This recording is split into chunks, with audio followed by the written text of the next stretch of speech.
Bumuelta si Senate President Pro Tempore Panfilo Ping Lacson sa mga patutsyada sa kanya ni Senador Amy Marcos kaugnay ng investigasyon ng Senate Blue Ribbon Committee ukol sa mga maanumalyang flood control projects. Hamon ni Lacson, dumalo ang senadora sa pagdinig para makapagtanong sa mga ipinatawag na tumistigo. Yan ang umarangkadang balita ni Zandro Ochona. Umpisa pa lang ng pulong balitaan, palaban na agad ang sagot ni Senador Panfilo Lacson. Ito'y matapos siyang hamunin ng sabunutan ni Senador Amy Marcos. Magsabunutan daw kami. Yan ang reaksyon ni Senator Amy Marcos sa issue ng di umano ay pork barrel sa 2026 GAA, allocables and her baseless insults and untruthful criticisms against the Senate Blue Ribbon Committee, which I chair.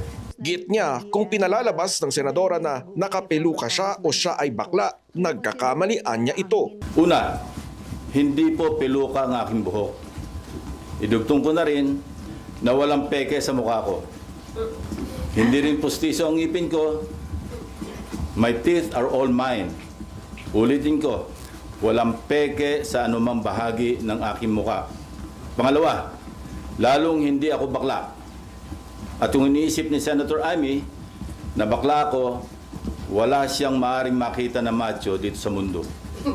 Sa Lunes, January 19, sisilipin na ng Senate Blue Ribbon Committee ang tinaguriang Cabral Files. Nadiskubre rin ni Lacson na minali ni dating DPWH Secretary Manuel Bonoan ang grid coordinates ng mga flood control projects. Sisilipin din nila kung meron nga bang nasa likod ng sinasabing pagbaligtad ng testimonya ng mga opisyal ng DPWH o ang tinaguriang BGC Boys, bagay na nauna nang itinanggi ng kanilang abogado. Kaya hamon niya sa senadora.